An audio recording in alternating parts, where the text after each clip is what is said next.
Ibu Amel selaku CGP.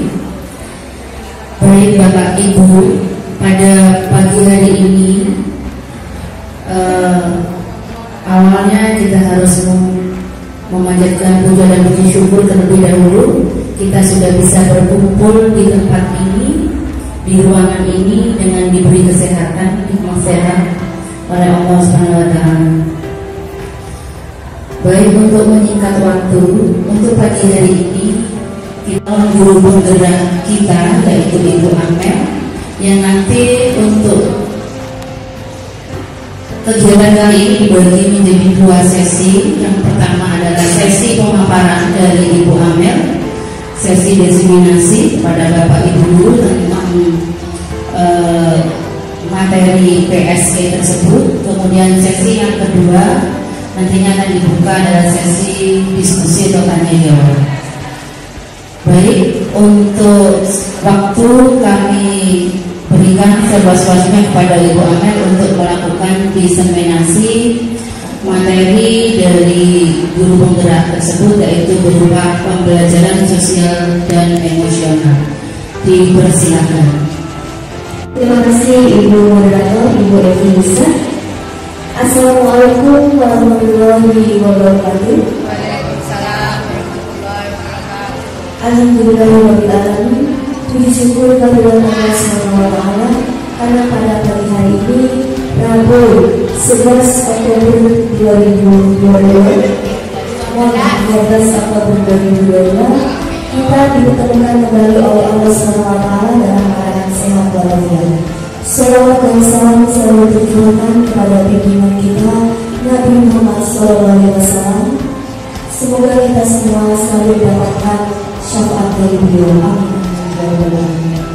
Baik Bapak Ibu guru sekalian, di sini saya ucapkan terima kasih sebanyak-banyaknya kepada pengurus harian MKIP IPA Kabupaten Situbondo yang sudah memberikan kesempatan kepada saya untuk melakukan diseminasi atau penugasan materi pembelajaran sosial dan emosional materi modul 2.2 dari pendidikan juru penggerak angkatan 5. Saya mohon izin berdiri Bapak Ibu.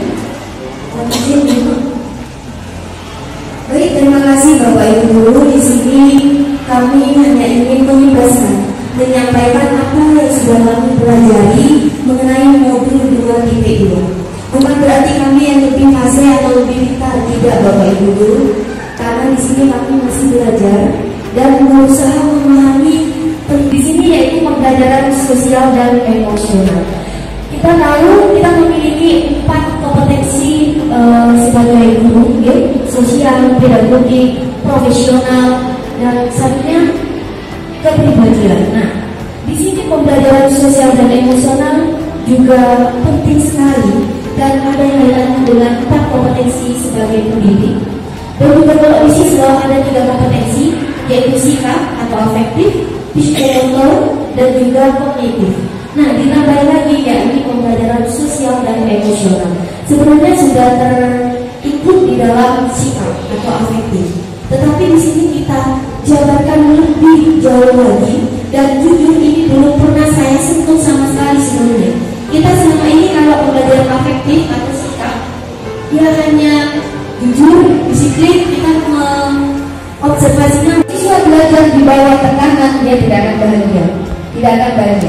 Dan prosentase melesatnya ilmu ke dalam otak yang mungkin sekitar tidak sampai 30%. Menurut kamus Oxford English Dictionary juga dijelaskan bahwa well-being itu adalah sebuah kondisi individu yang memiliki sikap positif terhadap diri sendiri dan orang lain, sehingga dia dapat membuat keputusan dan mengatur tingkah lakunya sendiri, dapat memenuhi kebutuhan dirinya dengan menciptakan dan mengelola lingkungan dengan baik. Kemudian menurut pakar Nobel and McGrath, beliau menjelaskan bahwa well-being adalah keadaan emosional yang berkelanjutan, di sini relatif stabil, yang ditandai dengan sikap dan suasana hati yang secara umum positif. Dia bisa menjalin hubungan atau relasi yang positif dengan sesama murid dan guru. Resiliensi optimalisasi diri, dan tingkat kepuasan diri yang tinggi berkaitan dengan pengalaman belajar mereka selama di sekolah. Ketika kita bisa menciptakan well-being dalam pembelajaran kita di kelas, insya Allah siswa akan merasa nyaman selama pembelajaran. Mungkin dia sebelum berangkat ke sekolah punya masalah, tetapi ketika kita menciptakan suasana pembelajaran yang menyenangkan dan well-being, maka insya Allah siswa sejenak akan melupakan masalahnya. Itu tugas siapa? Tugas kita ya Bapak Ibu. Kalau dipikir-pikir berat ya, dari tugas beliau. Selain kita harus mengajar, kita harus bisa bagaimana siswa terpaham, kita juga harus bisa menciptakan suasana pembelajaran yang well-being, yang menyenangkan. Kerangka sistematis dan kolaboratif PSE, ya, sosial emosional. Di sini kita bisa dengan cara penciptaan lingkungan belajar yang tepat. Jika kita bisa menciptakan lingkungan belajar yang well-being, siswa akan nyaman di kelas kita. Yang kedua, kemitraan atau kerjasama sekolah antara keluarga, komite, tokoh masyarakat, dan juga komunitas sekolah di dalam itu sendiri. Yang ketiga, kurikulum dan pembelajaran yang jelas dan bermakna, serta evaluasi secara berkala. Jadi PSE itu terdiri dari tiga kerangka ini dalam pelaksanaan kolaboratifnya di lingkungan sekolah. Kita tidak bisa melaksanakannya sendiri Bapak Ibu. Ya. Bagaimana dengan kompetensi sosial tadi sudah saya jelaskan ada 5. Di sini adalah gimana kita mengetahui atau mengajarkan kepada diri sendiri terutama sebagai panutan. Kemudian kita akan mengimbaskan kepada siswa kita yaitu kesadaran diri. Bagaimana kita menumbuhkan kesadaran diri? Mungkin ada siswa yang dia tahu punya jadwal piket, tapi dia sengaja datang siang atau memang tidak disengaja datang siang. Tetapi dia tahu hari itu dia piket, berarti kesadaran dirinya berkurang.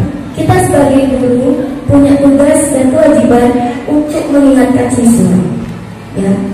Kemudian berikutnya manajemen diri, di mana dia mengelola dirinya, mengikuti pembelajaran yang mungkin selama 7 jam di sekolah, ditambah lagi tugas, ya, mana lagi dia harus mengaji mungkin di rumah. Kita akan mengajarkan ke siswa bagaimana cara mengelola diri. Kesadaran sosial, ini kita juga perlu menyampaikan bahwa kita adalah makhluk sosial, tidak bisa kita itu hidup sendiri. Egois, ada kan murid kita yang individualis, merasa pinter dan merasa mampu, jadi kerjakan sendiri. Padahal di lingkungan masyarakat kita tidak bisa hidup sendiri. Dengan pembelajaran sosial emosional pada kompetensi kesadaran sosial, kita ingin menanamkan ini kepada siswa kita. Berikutnya keterampilan berrelasi, bagaimana dia menjalin hubungan, berkolaborasi dengan teman di kelasnya, kemudian bagaimana dia berkolaborasi dengan teman satu sekolah, kalau bisa bagaimana dia berkolaborasi dengan nanti di lingkungan masyarakat. Yang terakhir adalah pengambilan keputusan yang bertanggung jawab. Siswa kita akan kita ajarkan bagaimana dia mengambil suatu keputusan, bukan hanya sekedar dia guru saya yang menjadi ketuanya, tapi dia tidak bertanggung jawab atas peran dan tugasnya. Berikutnya adalah bagaimana kita menerapkan prinsip mindfulness dalam pembelajaran sosial emosional. Untuk kita menumbuhkan itu dalam diri kita, itu butuh kesadaran penuh Bapak Ibu. Butuh kesadaran penuh, yaitu prinsip mindfulness. Bagaimana kesadaran penuh itu sendiri dapat diartikan sebagai kesadaran yang muncul ketika seseorang memberikan perhatian secara sengaja atau sadar pada kondisi saat sekarang, dilandasi rasa ingin tahu tanpa menghakimi, kita tanpa menjudge anak didik kita. Kemudian yang sebenarnya telah ada dalam diri manusia secara alami tanpa perlu diajarkan atau ditumbuhkan. Akan tetapi pikiran merupakan bagian diri kita yang seringkali sulit dikendalikan. Misal menuntut, membimbing. Bagaimana anak didik kita itu tidak hanya kognitif, tetapi juga kepribadian atau karakter. Ketika kita melihat filosofi Ki Hajar Dewantara, Ki Hajar Dewantara itu tidak mengajar fisika, kimia, tapi dia mengajar baca, tulis, dan kepribadian. Tapi hasilnya, Masya Allah, ya, jauh sekali lagi. Berarti ketika saya bercermin ke Pak Ki Hajar Dewantara, waduh, saya ini pantas nggak ya jadi guru? Saya pantas nggak ya menerima gaji dan tunjangan sebesar itu kan gitu ya Pak Guru. Sedangkan saya mengajarnya tidak maksimal. Setelah saya tahu bahwa guru harus melakukan kesadaran penuh mindfulness di dalam pengendalian sosial dan emosionalnya, saya ingin menerapkan itu kepada anak didik saya. Dan saya ingin mengimbaskan ini semua kepada rekan-rekan saya. Kemudian bagaimana praktiknya kesadaran mindfulness? Ada berbagai cara Bapak Ibu. Dengan teknik stop, ini salah satu caranya. Juga ada teknik yang lain, kesadaran penuh. Kita bisa fokus pikiran kita dengan mungkin meditasi, atau kalau dalam agama kita tumanina atau khusyuk, fokus pada satu titik. Atau kita bisa rekreasi, merefresh pemikiran. Bisa juga kita dengan membaca buku yang fokus. Ini bukan akhirnya. Kalau kita sudah baca buku biasanya fokus ya Bu. Tak tahu cek sasaan ojen kalau payah Bu. Karena ini fokus, berarti itu adalah mindfulness. Bagaimana kita mengajak siswa, ayo fokus ke pelajaran kita. Bagaimana caranya? Tadi pertama, will-being dulu, pembelajarannya menyenangkan dulu. Gimana kita menarik siswa biar tertarik dengan apa yang akan kita ajarkan? Kalau siswanya belum fokus, mungkin mikir, ya beneran mereka dia apa ya? Atau mikir, kok udah bapak bego, otaknya yang lain-lain kita tidak tahu karena tidak bisa meraba isi pikiran anak-anak. Tetapi dengan berusaha menghadirkan mindfulness, anak-anak akan ada daya tarik terhadap apa yang kita ajarkan. Juga ya, tarik nafas, gitu, kita relax. Ternyata ketika kita melakukan teknik stop itu benar-benar kayak sekian menit kita melupakan semuanya, ya. Kayak ya udah lupakan dulu beban segala yang ada, beban rumah tangga, beban anak segala macam. Sekian menit kita melakukan teknik stop kemarin, tarik nafas, hembuskan nafas secara pelan-pelan. Ternyata kita menyadari bahwa kita apa yang sudah terjadi hari itu flashback tuh kayak keluar semua Bapak Ibu. Sampai teman-teman CGP kan ada yang nangis, entah kenapa mungkin tersentuh ketika mendengar kata ibu. Mungkin ada yang ibunya meninggal dunia atau ada yang bagaimana.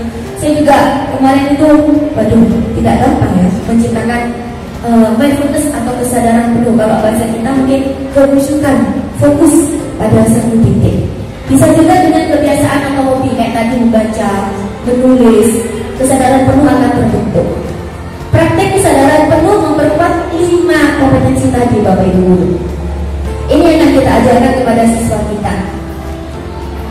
Nah, dengan kita melakukan pembelajaran yang lebih menyenangkan, maka kita bisa menghadirkan mindfulness siswa ketika pembelajaran. Ketika siswa sudah sadar penuh mindfulness, maka kompetensi sosial emosional di sana siswa akan terbentuk dan pembelajaran akan masuk ke siswa. Kalau teori mungkin gampang, coba praktekannya itu Bapak Ibu. Ini kewajiban kita mempraktekannya. Ya. Bagaimana implementasi PSE? Jika kita ingin mengajarkan pembelajaran sosial emosional, itu ada 3 cara Bapak Ibu. Pertama bisa di kelas terlebih dahulu, yaitu dengan cara implisit dan eksplisit. Implisit berarti pembelajaran sosial dan emosional dimasukkan ke dalam RPP kita Bapak Ibu. Dimasukkan. Misalkan kita mau ngajari kesadaran penuh atau kita mau ngajari kesadaran diri, manajemen diri, dimasukkan di RPP kita. Yang kedua bisa dengan eksplisit. Eksplisit itu adalah tetap di kelas. Ya, kita akan mengajak siswa di sini dengan rancangan pembelajaran di luar RPP yang sudah kita punya. Kita buat rancangan sendiri apa yang akan kita ajarkan. Ini kemarin saya uji coba ke siswa saya di kelas. Saya menggunakan yang teknik eksplisit, yaitu menggunakan diagram roda emosi planching. Saya mengajak siswa di luar pembelajaran IPA. Saya mengajak siswa mengenai pembelajaran sosial emosional, yaitu kesadaran diri dan berkolaborasi dengan menggunakan roda emosi planching. Yang kedua, sekolah. Kita bisa mengimplementasikan PSE itu di lingkungan sekolah, tentunya dengan dukungan atasan, rekan sejawat, dan juga komponen warga sekolah termasuk komite. Yang ketiga, keluarga dan komunitas. Kita ingin membentuk sosial emosional siswa itu tidak hanya di sekolah juga. Kenapa? Mungkin siswa hanya 7-8 jam di sekolah, sisanya dari 24 jam. Berarti siswa kita lebih banyak di rumah. Maka kita akan merangkul wali murid, komite, bagaimana cara kita mencetak kepribadian anak bisa mengatur emosinya dengan positif. Saya memberikan waktu sekitar 5-7 menit kepada siswa merenungkan apa yang sudah ada di pikiran dan perasaan mereka. Ternyata beberapa siswa ada yang menangis. Entah apa yang ada di pikiran mereka, kita berusaha menggali apa yang ada di perasaan mereka, menggali emosional mereka, sehingga kita di sini berusaha mengajarkan mindfulness kepada siswa. Fokus. Ketika sekitar 5-7 menit kita mengajarkan fokus, siswa bisa ternyata Bapak Ibu. Ada cowok yang cengengesan tertawa. Ketika saya tanya, kenapa kamu tertawa? Hehe, dah ada guru play aja. Berarti dia belum fokus. Ada siswa cowok yang diam, kemudian tidak menangis, hanya diam. Saya tanya kenapa? Ingat ibu. Padahal saya tidak ada cerita apa-apa di situ, hanya tenang. Kemudian saya pikirkan apa yang di otak dan pikiran saya. Nanti anak berbeda-beda.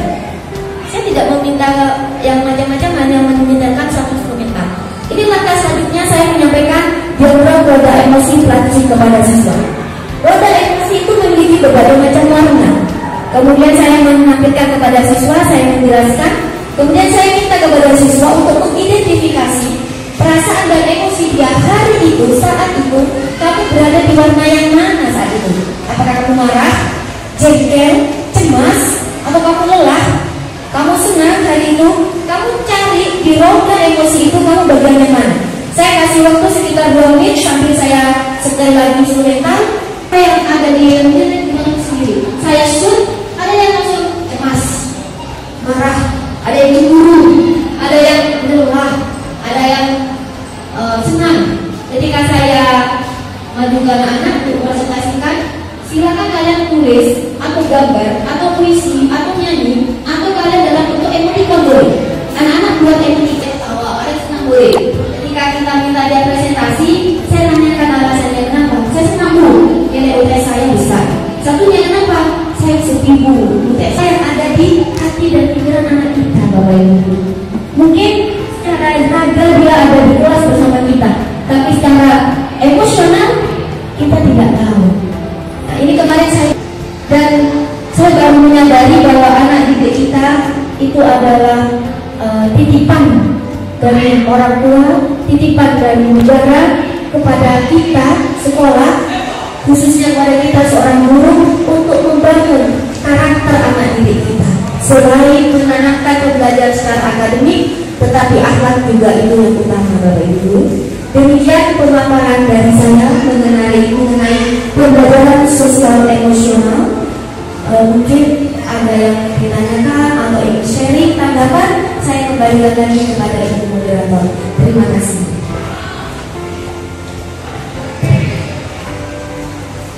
Terima kasih kepada Ibu Amelia yang sudah memaparkan diseminasi tentang PSE.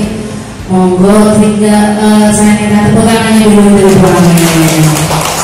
Bahwa tugas kita tidak hanya mentransfer materi. Kalau hanya mentransfer materi, siswa kita tidak kasarannya tidak terlalu banyak butuh kita. Butuhnya itu bah Google. Kalau cuma materi, tetapi yang kita butuhkan adalah bagaimana kita bisa menuntun siswa, mendidik siswa. Itu yang sulit. Makanya kita sebagai pendidik harus punya sangu katanya ya, yaitu PSE ini, dimana PSE adalah proses seorang guru harus bisa mengontrol. Kita harus punya kesadaran mindfulness katanya. Kita tidak hanya menginginkan anak-anak paham akan apa yang kita ajarkan, tetapi kapan kita akan memberikan waktu kita, meluangkan waktu kita untuk menanyakan secara langsung. Terima kasih untuk Ibu Amel dan Ibu Moderator atas diseminasi hari ini. Benar, satu yang sempat saya rapat dan Bina setuju kalau melihat tadi yang diterangkan bagaimana Ki Hajar Dewantoro dedikasinya terhadap pendidikan, apakah Terima kasih Bu. Banyak hal yang sudah dijabarkan walau waktunya hanya sedikit tapi dalam banget menyentuh kita. Sepertinya banyak hal yang belum kita lakukan untuk menyempurnakan tugas kita yang merupakan amanah. Well-being. Dalam hal ini berarti pengalaman masing-masing dulu dalam menyelesaikan bertahap melewati tugas-tugasnya itu masih banyak yang kurang. Kalau begitu evaluasi berkala sudah tidak perlu lagi. Evaluasi terus-menerus yang penting. Sekarang setelah dapat dari kami, terima kasih calon guru penggerak ini. Ternyata 3 kemampuan tadi yang dimiliki siswa kognitif, afektif, dan psikomotor akan lebih sempurna dengan adanya kompetensi sosial dan emosional. Ini sebenarnya well-being itu mungkin sudah tercipta bagi sebagian peserta didik kita saja. Ada beberapa siswa yang nyaman dengan pembelajaran kita, ada beberapa siswa yang maju, ada beberapa siswa yang diam, pasif. Nah, kadang-kadang kita merasa kita sudah melayani mereka semua dengan perlakuan khusus. Misalnya tidak lagi memberi reward bagi yang pinter, tetapi kita melayani yang tidak bisa, hanya menenangkan yang bergebrol, tetapi kita tidak memanfaatkan anak-anak yang kita sebagai tutor. Itu sebetulnya kan juga well-being kalau mereka kita ajak untuk mengajar temannya. Sekarang Bu Amel sudah memulai dari dengan praktek eksplisit. Dan ingin saya tanyakan, sharing juga buat teman-teman tertarik ingin mencoba, tergugah dan sadar guru untuk menjadi teacher oriented dalam hal ini, ya, bukan teacher oriented dalam pembelajaran. Itu sangat baik. Bagaimana sekarang Bu Amel kita mulai belajar? Bagaimana sekarang Bu Amel kita mulai belajar mengenal, mengidentifikasi kesiapan siswa kita secara sosial dan emosional pada awal kita akan memulai tindakan yang baik ini. Bagaimana Bu? Sekarang kan kita mengajar seperti kata Bu Evi, kadang-kadang secara sadar pun kita merasa oke, sudah ada ininya, karena kita lebih ke memperhatikan akhlak aja. Aman dan akhlak kita anggap ya udah aman, itu pembelajaran bisa menerima, tidak membantu. Tapi sebetulnya banyak sosial emosional yang perlu kita bantu kelola untuk agar mereka bisa manajemen dirinya. Jadi bagaimana kita mulai berangkat mengajar hari ini baik. Hari ini saya mulai menapaki satu persatu anak didik saya karena amanah itu sangat penting. Jadi memulai pembelajaran, kemudian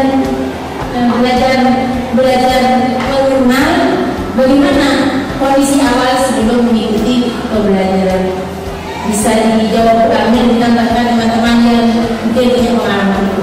Saya tertarik untuk ikut berubah sedikit demi sedikit. Terima kasih sharingnya teman-teman CGP, kami dan mungkin ada yang lain, mungkin buah yang lain kapan-kapan mau di sini dengan siap kami mau datang gitu ya. Karena mahal banget ilmunya ini ya. Belajar online sama orang sendiri yang sudah dapat duluan lain. Terima kasih. Bapak Ibu guru, pertanyaan pokoknya ini adalah bagaimana kita mengenal, mengidentifikasi kondisi awal untuk siswa kita sebelum pembelajaran. Begini Bapak Ibu guru, ini kita bisa laksanakan secara fleksibel.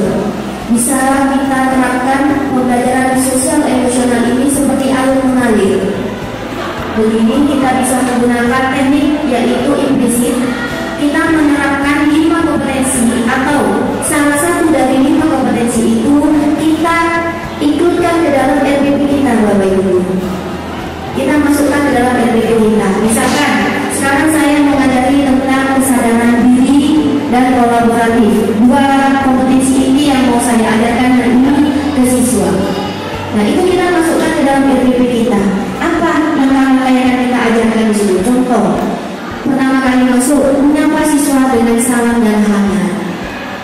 Selamat pagi anak-anak, ya. Kita sapa satu persatu kayak di TK. Kalau dipikir-pikir buat JP waktu kita habis untuk menyapa siswa. Kalau di TK ada yang tos, pelukan sama memnya itu sama gurunya, budanya. Kalau di SMP mungkin tidak seperti itu, beda. Iya, nyampainya tempat duduk. Mungkin dengan satu persatu. Bagaimana hari ini? PR-nya sudah belum? Kalau dulu saya jujur, nah PR-nya yuk keluarkan kita bahas. Tidak bisa. Apa kamu udah ucapkan? Sudah ada kalimat negatif melabeli siswa.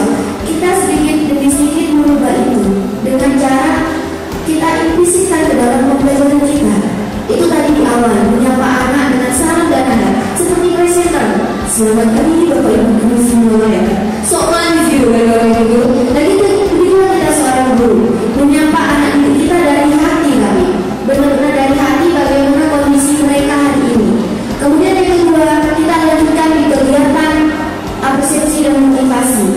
Tahu nggak tentang ini? Nah, kita menghadirkan kesadaran penuh kepada siswa. Fokuskan siswa bagaimana dia untuk melupakan sejenak apa yang ada di otaknya. Kayak kemarin saya ternyata bisa mengajak siswa 5-7 menit fokus. Padahal saya tidak tahu ini anak untuk masa sebaik tidak. Saya cuma minta kalian renungkan sejenak, kosongkan pikiran, kemudian kalian tenangkan pikiran kalian, hirup udara yang bebas secara perlahan, hembuskan secara perlahan, kemudian kalian resapi, kalian renungkan apa yang ada di hati dan pikiran kalian. 5-7 menit saya diam tidak berkata apa-apa. Anak-anak diam, ada yang tertunduk, ada yang diam, ada yang menjamkan mata. Kita tidak tahu apa yang ada di otak mereka. Mungkin kita bisa terapkan ini pembelajaran kita. Coba anak-anak, kita sekarang renungkan, kita sekarang berada di bulan. Coba semuanya diam, kita ada di bulan. Apa yang ada di otak kalian ketika di bulan? Melayang Bu. Kenapa bisa melayang? Iya ya Bu. Ada yang bisa jawab, karena ada gravitasi Bu. Kita kejar terus, kenapa itu gravitasi? Berarti tema ini kita mengajari hukum Newton atau tentang akselerasi atau gravitasi. Tapi kita membawa mereka dulu ke kesadaran penuh, mindfulness dulu, sehingga terbentuk lebih di kelas. Dan banyak cara yang lain Bu. Mungkin itu salah satu cara. Ada lagi dengan game. Ada juga dengan lari time stop. Ada lagi dengan roda emosi beraji. Juga ada dengan role playing, bermain peran tergantung materi pelajaran kita hari itu. Dan ada teknik-teknik lain yang sudah kami pelajari di materi PDP kemarin. Mungkin ada yang mau menambahkan dari Bu Evi, dari Bu Bayu, kami mempersilahkan. Sebenarnya ini fleksibel saja Bapak Ibu. Dan kita sebagai guru sebenarnya memiliki itu. Hanya saja terkadang kita belum memunculkan itu kepada diri kita selama mengajar. Yang ada di otak kita gimana materi selesai, anak paham, anak bisa, yuk lanjut ulangan materi selanjutnya. Kita tidak pernah bertanya, nak kamu ngerti tidak? Nak kamu selama mengajar ini nyaman tidak? Nak kamu selama mengajar ini enjoy tidak diajar berdoa? Kita belum pernah menanyakan itu ke siswa.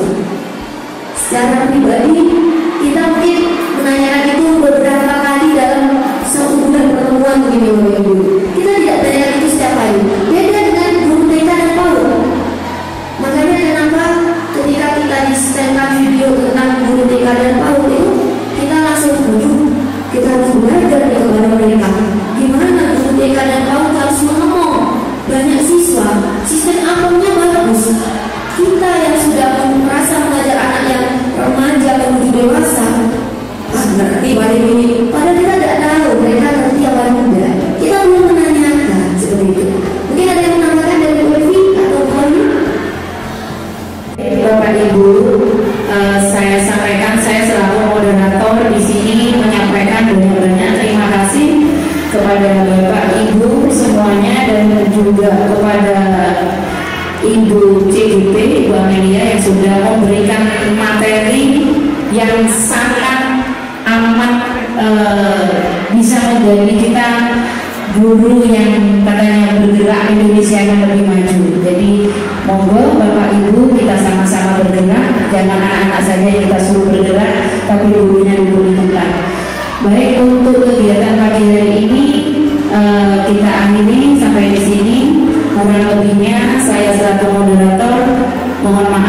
sebesar-besarnya. Wassalamualaikum warahmatullahi wabarakatuh.